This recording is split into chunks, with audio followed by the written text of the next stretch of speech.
జల్దీ software job కొడదామనుకుంటుర్రా? అయితే వీక్యూబ్‌లో training తీసుకొని మంచి జాబ్ కొట్టేయుర్రి. ఓం శ్రీ గురుభ్యో నమః. మంచి మాటలు చెప్పి మానవత్వం నేర్పేదే గురువు. ప్రజల్లో విలువలు పెంచేదానికి ఆధ్యాత్మిక సేవ అందిస్తున్న బ్రహ్మశ్రీ చాగంటి కోటేశ్వరరావు గారికి నా హృదయపూర్వక నమస్కారాలు. ఈ కార్యక్రమానికి విచ్చేసిన గౌరవ ఎంపీ కేశినేని చిన్ని గారికి, ఎమ్మెల్యే బోండా ఉమా గారికి, కోన శశిధర్ గారికి, విజయరామరాజు గారికి, శ్రీనివాస్ గారికి, ఇతర అధికారులకి, నాకు నా గుండెల్లో పెట్టుకుని కాపాడే మా పిల్లలందరికీ పేరు పేరున నా హృదయపూర్వక నమస్కారాలు. చాగంటి గారు ముందర మాడటం చాలా కష్టమైన పని. ఆయన ముందు మాట్లాడతామంటే హనుమంతుడు ముందల కుప్పగంతలు వేసినట్లే. మీరు అందరూ ఆయన మాటలు వినేదానికి వచ్చారు, ఆయన ప్రవచనలు వినేదానికి వచ్చారు. సో నేను ఎక్కువ సమయం తీసుకోను, ఒక 2-3 మాటలు చెప్పి నేను ముగిస్తాను. చాగంటి కోటేశ్వరరావు గారిని నైతిక విలువలపైన సమాజంలో మార్పు తీసుకొచ్చేదానికి నియమించాలన్న నిర్ణయం తీసుకున్న ముందల గౌరవ ముఖ్యమంత్రి గారు నన్ను పిలుస్తాం జరిగింది. ఆయన నన్ను పిలిచి 2019 నుంచి 24 వరకు మనం అనేక సార్లు చర్చించాం. సమాజంలో నైతిక విలువలు తీసుకురావాల్సిన బాధ్యత ఉందని మనందరం 1-10 సార్లు మాట్లాడుకున్నాం. ఏం చేస్తే బాగుంటుందని గౌరవ ముఖ్యమంత్రి గారు నన్ను అడిగారు. నేను అనేక సందర్భాల్లో చెప్పా, గౌరవ ముఖ్యమంత్రి గారిని చూసి లైఫ్ లాంగ్ లెర్నర్ని నేనని. సో గౌరవ ముఖ్యమంత్రి గారికి చెప్పా, మీరు ఏ నిర్ణయం తీసుకున్నా ఒక విద్యాశాఖ మార్చులుగా మేము ఆ నిర్ణయం కట్టుబడి ఉంటామంటే, అప్పుడు ఒక్క క్షణం కూడా ఆలోచించకుండా చాగంటి కోటేశ్వరరావు గారిని ఏకంగా క్యాబినెట్ ర్యాంక్ ఇచ్చి ఆంధ్ర రాష్ట్ర ప్రభుత్వానికి సలహాదారుగా నియమించారు గౌరవ ముఖ్యమంత్రి శ్రీ నారా చంద్రబాబు నాయుడు గారు.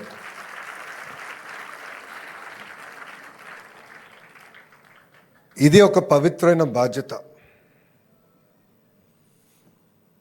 జనరల్గా నేను అనేక మంది వ్యక్తులను చూశాను, అందరూ క్యాబినెట్ ర్యాంక్ హోదా కావాలని కోరుకునేవారు. అలాంటిది చాగంటి గారికి క్యాబినెట్ ర్యాంక్ ఇచ్చిన, మమ్మల్ని మొదటిసారి కలిసినప్పుడు కనీసం ఇచ్చిన కాఫీ కూడా ఏం తాగల, ప్రభుత్వం పెడుతున్న వాహనం వాడలా, ఆయన సెల్ ఫోన్ బిల్లు కూడా గురువుగారే ఈరోజు కడతాం జరుగుతుంది. అలాంటి గొప్ప వ్యక్తి దగ్గర ఈరోజు పుస్తకాలు రూపొందించుకున్నాం. ఆ పుస్తకాలు మీ భవిష్యత్తు కోసం అందిస్తాం జరుగుతుంది. మట్టి కుండలాగా మారుతుంది, శిలా శిల్పం అవుతుంది, విత్తనం పెద్ద చెట్టు అవుతుంది. బడిలో పిల్లలకి చదువు ఆటలతో పాటు నైతిక విలువలు అందిస్తేనే సమాజంలో ఏ మార్పు మనం ఆశిస్తున్నామో ఆ మార్పు మనం సాధించగలుగుతాం. అటామిక్ ఎనర్జీ గురించి అందరు తెలిసిన విషయం. ఆ ఎనర్జీని బాంబులాగా వాడితే హిరోషిమా నాగసాగిలో జరిగిన విధ్వంసం మనందరం చూసాం. కానీ అదే ఎనర్జీని మనం విద్యుత్ తయారీకి వాడితే మొత్తం దేశాలే వెలిగించడానికి అవకాశం ఉంటుంది. అలానే పిల్లల్ని కూడా సరైన మార్గంలో పెట్టాల్సిన బాధ్యత ఇక్కడున్న ఉపాధ్యాయులందరిపైన కూడా ఉన్నాయి. మహిళల్ని గౌరవించాలి, పెద్దల్ని గౌరవించాలి, పేదలకి సేవ చేయాలి. కులం, మతం, ప్రాంతం అన్న పదం మా ఇంట్లో రాకుండా చేశారు నా తల్లి భువనేశ్వరమ్మ. ఆమె ఎప్పుడు కష్టపడాలి, నీ వంతు ప్రజలకి సేవ చేయి అని నాకు చెప్తూ వచ్చారు. ఈ కార్యక్రమానికి వచ్చే ముందల నేను కూడా మా మిత్రులతో, ప్రజాప్రతినిధులతో మాట్లాడుతూ వచ్చాం. ప్రభుత్వం చేయాల్సింది మేము చేస్తాం, పుస్తకాలు రూపొందిస్తాం, చాగంటి గారు లాంటి గొప్ప వ్యక్తులతో ప్రవచనాలు వచ్చే విధంగా చేస్తాం. కానీ అది సరిపోదు. మార్పు అనేది మన ఇంట్లో మొదలవ్వాలి. ఇక తల్లిగా తండ్రిగా మన పైన ఉన్న అతి పెద్ద బాధ్యత ఇది. తెలుగు భాషలో కొన్ని వాడక పదాలు ఉంటాయి. గాజులు తొడుక్కున్నావా, చీర కట్టుకున్నావా, అమ్మాయిలాగా ఏడవద్దు. ఇది ఎప్పుడు వాడినా నాకు చాలా బాధ కలుగుతుంది. అందుకే ఇక్కడున్న మహిళలందరూ చెప్తున్నా, మా చెల్లెమ్మలందరూ చెప్తున్నా, ఎవరన్నా ఇంట్లో కానీ ఇది వాడితే లోకేష్ అన్న చెప్పాడు ఇది వాడద్దు, వాడితే లోకేష్ అన్నే నేను పిలుస్తానని చెప్పాల్సిన బాధ్యత ఉంది.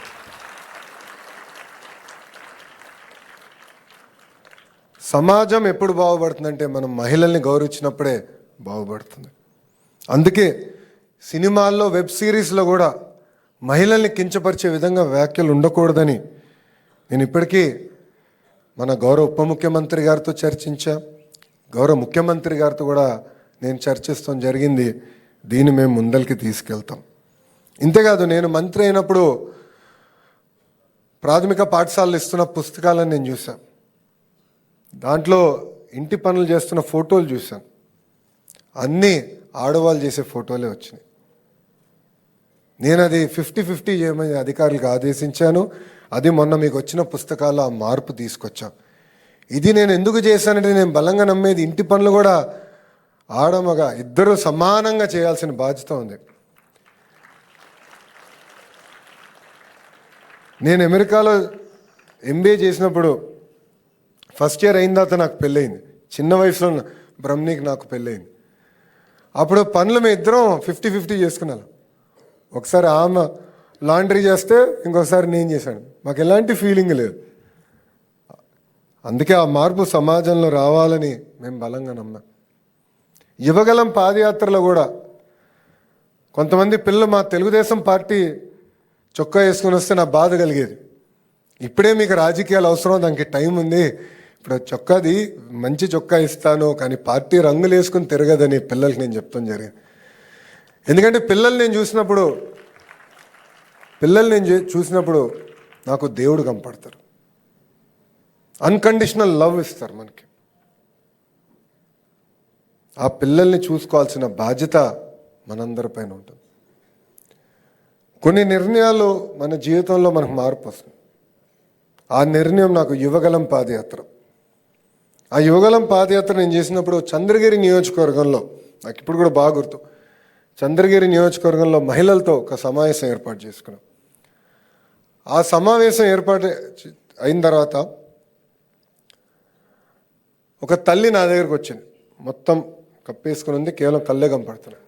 వచ్చి మీతో పర్సనల్గా నేను మాట్లాడాలని, మీడియా ఎవరు ఉండకూడదు, ఎవరు ఫోటోలు తీయకూడదని నాకు చెప్పింది.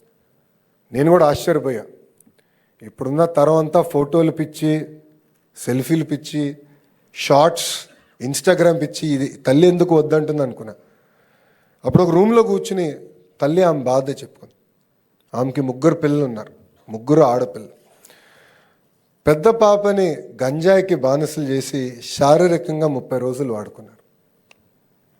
అది తెలుసుకున్న తల్లి ఆమె బాధ, ఆవేదన నాకు చెప్పింది. ఆమె ఒక్కటే అనింది, మీరు ఇంత దూరం వచ్చారు, నడుస్తూ వచ్చారు, CMC వెల్లూరుకి ఒక్క మాట చెప్పండి, డీఅడిక్షన్ సెంటర్కి మా పాపని తీసుకెళ్తా, లేదంటే మా పెద్ద పాపని నేనే చంపేస్తాను, అప్పుడు కానీ మా 2 పాపలు పాడవరని ఆమె చెప్తాం జరిగింది. అందుకే ప్రజాప్రభుత్వం ఏర్పడిన తర్వాత డ్రగ్స్ పైన ఒక యుద్ధం ప్రకటించాం. ఇది చాలా సీరియస్గా తీసుకోవాల్సిన బాధ్యత ఇక్కడ ఉన్న మనందరిపైన ఉంది. నా ఇంజనీరింగ్ కానివ్వండి, నా పని కానివ్వండి, దాని తర్వాత నా MBA కానివ్వండి, నేను అమెరికాలో చేశాను. స్టాన్ఫర్డ్ యూనివర్సిటీలో నేను MBA చేశాను. చాలామంది నన్ను ఒక విషయం అడిగారు, స్టాన్ఫర్డ్లో MBA చేసావు, తిరిగి భారతదేశానికి వచ్చావు, స్టాన్ఫర్డ్లో నువ్వు ఏం నేర్చుకున్నావు అని అడిగారు. స్టాన్ఫర్డ్ MBAలో ఫైనల్ ఎగ్జామినేషన్లో టీచర్లు ఉండరు, ఇన్విజిలేటర్లు ఉండరు. ఎగ్జామ్ పేపర్లు తీసుకొచ్చి అక్కడ టేబుల్ పైన, ఇంత పెద్ద హాల్ ఉంటే టేబుల్ పైన ప్రొఫెసర్ గారు పెట్టి వెళ్ళిపోతారు. మాకు ఒక ఆనర్ కోడ్ సిస్టమ్ ఉంది. ఆల్టర్నేట్ చైర్లో కూర్చోవాలి. నేను కాపీ కొట్టను, ఎవరైనా కాపీ కొడితే రిపోర్ట్ చేస్తాను. సుమారుగా అంటే 2 సంవత్సరాల్లో ఒక 30-32 ఎగ్జామ్లు మేము తీసుకుంటాం. ఒక్కరు కూడా కాపీ చేయాలి. అంటే ఆ రోజు మాకు అనిపించింది ఒక విశ్వవిద్యాలయం మా పైన పెట్టిన పవిత్రమైన బాధ్యత ఇది. ఆ మార్పు నాలో తీసుకొచ్చింది. ఆ మార్పు సమాజంలో రావాలని బలంగా నేను నమ్ముతున్నాను. చాలామంది అడిగారు, విద్యాశాఖ నీకు అవసరమా అని. కఠినమైన శాఖ, ఉపాధ్యాయులు ఉంటారు, సంఘాలు ఉంటాయి. ఈ ఛాలెంజ్ నీకు అవసరమా అంటే వాళ్ళందరికీ ఒకటి చెప్పా, జీవితం అంటేనే ఒక ఛాలెంజ్. ఛాలెంజ్ లేనిది జీవితం లేదు. ఈరోజు కొన్ని సంఘటనలు మనం చూస్తున్నాం, చాలా బాధ కలుగుతుంది. మార్కులు తక్కువ వచ్చినాయన్నో, లేదంటే ఇంట్లో తల్లిదండ్రులు గట్టిగా చెప్పారన్నో పిల్లలు కుమిలిపోయి ఏకంగా ఆత్మహత్య చేసుకునే పరిస్థితికి వస్తున్నారు. 2019లో నేను ఓడిపోయా ఎన్నికలు. 5300 ఓట్లతో ఓడిపోయా. ఒకరోజు బాధ కలిగింది, ఆవేదన కలిగింది. కానీ రెండో రోజు నుంచి ఆ బాధ, ఆవేదన నాలో కసి పెంచింది. నేను కన్విన్స్ చేసుకోలేకపోయా ప్రజల్ని. 5 సంవత్సరాలు కష్టపడతా, తిరిగి వాళ్ళ మనసు నేను గెలుచుకుంటానని 5 సంవత్సరాలు కష్టపడ్డా. అనేక మంది అవమానించారు. జీవితం అనేది అదే, అనేక మంది అవమానిస్తారు, అనేక మాటలు మాడతారు. కానీ ఒక లక్ష్యం పెట్టుకుని పనిచేస్తే మన అనుకున్న లక్ష్యం సాధించే శక్తి కూడా దేవుడు మనకిస్తాడు. తిరిగి అదే నియోజకవర్గంలో నేను 91,000 మెజార్టీతో గెలిచాను. శాసనసభ్యుడిగా నేను శాసనసభలో అడుగుపెట్టాను. అదే బాధ్యత నేను ఈరోజు ఒక విద్యాశాఖ మంత్రిగా స్వీకరించాను. ఇక్కడున్న ఉపాధ్యాయులు అందరూ తెలుసు, తరతరాలుగా అనేక సమస్యలతో మీరు ఇబ్బంది పడుతుంటే అన్నీ మనం పరిష్కరించాం. టీచర్ ట్రాన్స్ఫర్ యాక్ట్ తీసుకొచ్చాం. 1 క్లాస్ 1 టీచర్ కూడా ఏకంగా 9,600 పాఠశాలలను మనం నియమించుకోవటం జరిగింది. 16,347 మంది ఉపాధ్యాయుల్ని మెగా డిఎస్సి ద్వారా 150 రోజుల్లో ఒక్క లిటిగేషన్ లేకుండా మనం నియమించుకుంటాం జరిగింది. కేజీ నుంచి పీజీ వరకు కరికులం మొత్తం రీవ్యాంప్ చేస్తున్నాం. దాంట్లో తొలి అడిగేసాం. మీరు చూస్తే ఇప్పుడు పిల్లలకి అందించే పుస్తకాల్లో కానీ, బ్యాగులు కానివ్వండి, అదేవిధంగా బెల్ట్, యూనిఫామ్లు ఎక్కడ పొలిటికల్ మెసేజింగ్ లేదు. ఎక్కడ మంత్రి గారి ఫోటో, ముఖ్యమంత్రి గారి ఫోటో, ప్రధానమంత్రి గారి ఫోటో కూడా లేదు. మీరు చూస్తే ఏకంగా ఇప్పుడు డాక్టర్ సర్వేపల్లి రాధాకృష్ణ గారి పేరుతో కిట్లు మీకు అందించాం. డొక్కా సీతమ్మ గారి పేరుతో మధ్యాహ్న భోజనం అందిస్తున్నాం. సాటర్డే ఏకంగా నో బ్యాగ్ డేగా కూడా మేము నియమిస్తాం జరిగింది. ఇక్కడున్న పిల్లలందరూ నేను ఒకే విషయం కోరుతున్నా, ప్రభుత్వం మేము ఒక బాధ్యతగా మేము పనిచేస్తాం. ఎంతోమంది మహనీయులు ప్రభుత్వ పాఠశాలలో చదివి అద్భుతాలు సృష్టించిన వారు ఉన్నారు. మీ అందరిలో ఆ శక్తి ఉంది. తల్లిదండ్రులు ఎంతో త్యాగం చేసి మీకోసం రూపాయి ఖర్చు పెడుతున్నారు, మీ భవిష్యత్తు కోసం ఖర్చు పెడుతున్నారు. వాళ్ళు ఏ బాధ్యత అయితే మన పైన పెట్టుకున్నారో అది మనం నిలబెట్టుకోవాలి. నైతిక విలువలు అనేది చాలా చాలా అవసరం. నేను గురువుగారికి ఇప్పుడే చెప్పా, పుట్టపర్తిలో సత్య జయంతి కార్యక్రమం జరుగుతున్నా, అక్కడ నేను పాల్గొని వస్తున్నా. నిన్న గౌరవ ఉపరాష్ట్రపతి గారి నాయకత్వంలో ఒక పెద్ద కార్యక్రమం జరిగింది. అక్కడ ఎంతోమంది వచ్చారు, లక్షలాది మంది వచ్చారు. ప్రోగ్రాం అయిన తర్వాత అందరు నుంచుని ఎవరు గ్లాసు, ఎవరు బాటిల్, ఒక్క చిన్న కాగితం, చాలా పెద్ద స్టేడియం అది, ఒక్క చిన్న కాగితం కూడా వదులుకొని అందరు తీసి వెళ్ళి చెత్తబుత్తల్లో వేసి వాళ్ళు తిరిగి ఇంటికి ప్రయాణం చేశారు. ఇలాంటి మార్పు మనందరిలో రావాలి. అప్పుడే సమాజం, ఏ సమాజం అయితే మనం ఆశిస్తామో అది మనం సాధించుకోగలుగుతామని ఈ సభాముఖంగా మీ అందరూ తెలుపుకుంటూ, పెద్దలు, గురువు సమానం వ్యక్తి చాగంటి కోటేశ్వరరావు గారిని కూడా నేను కోరేది ఒకటే, మమ్మల్ని నడిపించాల్సిన బాధ్యత మీ పైన ఉంది. చాలా అంటే 42 ఇయర్స్, 42 సంవత్సరాల వయసులో నేను ఒక విద్యాశాఖ మార్చులయ్యాను. ప్రజలు నా పైన పెట్టిన పవిత్రమైన బాధ్యతగా నేను ఇది భావిస్తున్నా. మీ డైరెక్షన్లో నేను కానివ్వండి, మా అధికారులు కానివ్వండి, శాఖ మొత్తం పనిచేసడానికి సిద్ధంగా ఉంది. ఇప్పటికీ మీరు చాలా సమయం కేటాయించారు. ఇలాంటి కార్యక్రమం స్టార్టింగ్ అన్ని జిల్లాల్లో, అన్ని పార్లమెంట్లో పెట్టాలనేది నా కోరిక. దాని తర్వాత అన్ని నియోజకవర్గాల్లో కూడా తీసుకెళ్ళి కేవలం పిల్లలు ఉపాధ్యాయులతోనే కాకుండా ప్రజలతో కూడా పెట్టి ప్రజలు ఒక చైతన్యం తీసుకొచ్చి ఆంధ్ర రాష్ట్రం ఎట్లాగో ఒక ఇన్వెస్ట్మెంట్స్లోనో ఇతర రంగాల్లో నంబర్ 1 చేయాలన్న తపంతో మేము అందరం పనిచేస్తున్నాం. కానీ నైతిక విలువలు కూడా ఎప్పుడైతే వస్తుందో అప్పుడే ఆంధ్ర రాష్ట్రం అన్ని రంగాల్లో నంబర్ 1 అవుతుందని నేను బలంగా అనుకుంటున్నా.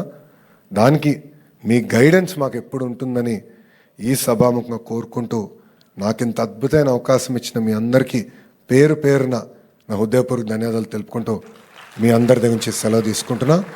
జై హింద్. పిల్లలందరూ చెప్పాలి నా తర్వాత. జై హింద్. థ్యాంక్ యూ అమ్మా.